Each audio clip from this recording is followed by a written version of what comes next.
Malumunuz olduğu üzere her sektörde artışla beraber sektörün itibarını zedeleyecek dolandırıcılık faaliyetleri de meydana gelmektedir. Örnek vermek gerekirse araç dolandırıcılığı son zamanlarda biraz dosyalara yansımaktadır. Son dosyamızda özellikle mesela bir dolandırıcılık vakasından bahsetmek istiyorum. Kişi, araç sahibi, satıcı aracını ilana koyuyor. Ondan sonra dolandırıcı kişi ya da dolandırıcılık şebekesi, çünkü bunlar genelde bir şebeke oluyor. Dolandırıcılık şebekesi kişiyle anlaşıp bir miktar kapora gönderiyorlar. Kapora gönderdikleri için tamam diyor, biz anlaştık. Ondan sonra bu dolandırıcılık şebekesi aynı aracı kendileri bu sefer ilana koyuyorlar. Örnek vermek gerekirse araç 500.000 TL emsali diyelim. Acil satılık diye 400.000 TL'den ilana koyuyorlar. Ve hemen dolandırıcılık şebekesi bir tane müşteri buluyorlar. Şimdi ortada gerçek bir satıcı var. Bir de dolandırıcılık şebekesinin ilanına kalmış olan normal bir müşteri var. Şimdi dolandırıcılık şebekesi kendi dolandırdığı kişiye şunu söylüyor. Diyor ki notere gidin, notere gideceksiniz. Biz şehir dışındayız. Ben aracımı satmak için işte yeğenime vekalet verdim. O sizinle satış işlemini gerçekleştirecek. Ancak kendisiyle hiçbir şekilde fiyat konuşmayın. Çünkü fiyatın konuşulması durumunda dolandırıcıların foyası ortaya çıkmış olacak. Yani burada aslında yeğenim diye bahsettiği kişi gerçek araç sahibi. Dolandırdığı kişi de kendisinin ilanına koyduğu ve kendisinin tuzağına düşürdüğü kişi. Şimdi bu iki kişi bir araya geliyorlar noterde. Gerçek satıcıya da şunu söylüyor aynı zamanda dolandırıcı. İşte benim yerime başkası alacak, onunla fiyat konuşma diyor. Yani her ikisinin de birbirinden haberi olmayacak şekilde taraflar arasında bir iletişim sağlıyor. Ondan sonra dolandırıcılık şebekesinin ağına düşmüş olan alıcı bahse konu araç miktarını, bedelini, örnek veriyorum 400.000 ise 400.000 TL'yi gönderiyor. Dolandırıcılara gönderiyor. Tabi burada aracın resmi sahibinin haberi yok. Çünkü ne demişler? Birbirinizle irtibat kurmayın. Yani fiyatı birbirinizle konuşmayın. Ona diyor benim yeğenim satacak, ona diyor benim yeğenim alacak. Bu durumda her iki tarafta birbiriyle fiyat konuşmuyor. Sonra satıcı bakıyor para hesabına gelmiyor. Nerede bu para? Nerede bu para? Adam da diyor ki ben parayı gönderdim.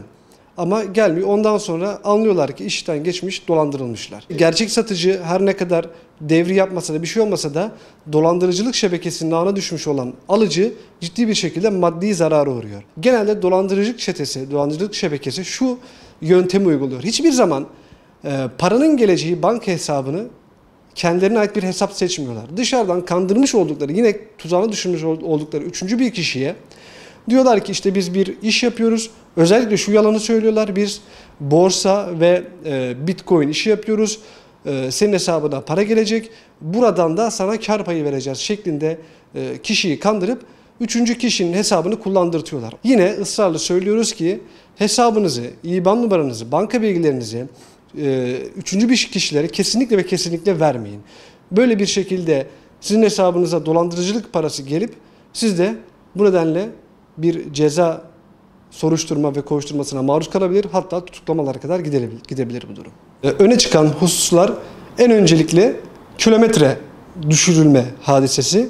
Bir diğer hadise de aracın ekspertizinin gerçekten farklı çıkarılması hadisesi. Şimdi kilometre biliyorsunuz her aracın belli bir kilometresi var ikinci araçların. Şahıs aracı aldı, kilometresi düşürülmüş. Sonradan fark etti, kilometresi düşürülmüş. Burada satıcının özellikle bir takım sorumlulukları gündeme geliyor. Burada satıcı Türk Borçlar Kanunu ve Tüketicinin Korunması hakkında kanun gereğiyle sorumlu, hukuken sorumlu ve aynı zamanda Türk Ceza Kanunu'nun dolandırıcılık hükümleri gereğince de cezai anlamda sorumluluğu mevcut.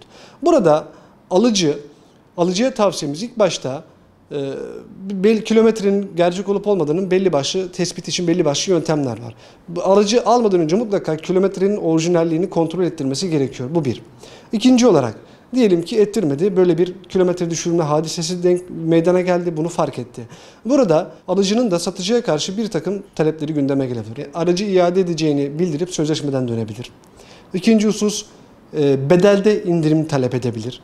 Ayıp oranında bedelde indirim talep edebilir. Mesela araç 100.000 kilometre diyelim.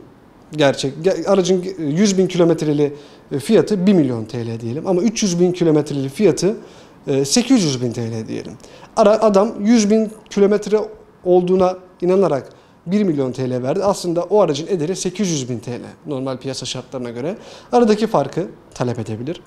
Aşırı bir masraf gerektirmediği takdirde ücretsiz onarımını isteyebilir. Bu gibi seçimlik haklara sahiptir. Satıcının da yine hakeza mali sorumluluğu gündeme gelmekle beraber, hukuki sorumluluğu gündeme gelmekle beraber dolandırıcılık eyleminden dolayı cezai anlamda sorumluluğu da gündeme gelebilir. Şimdi kişi oldu, aracı aldı, kilometresi düşürmüş, sonradan fark etti. İkinci alan kişi bunu satmak istiyor. Bunu tabii ki satılabilir. Bunun satılmasında herhangi bir mani yok. Ancak alan kişi sonradan aracı satacaksa mutlaka alıcıya, aracı yeni alacak kişiye bu durumu mutlaka bildirmesi gerekiyor.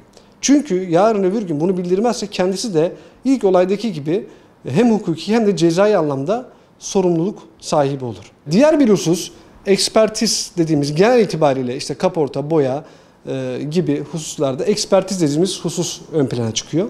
Şimdi en çok karşılaştığımız sorunlardan bir tanesi, adam aracı alıyor, alıcı.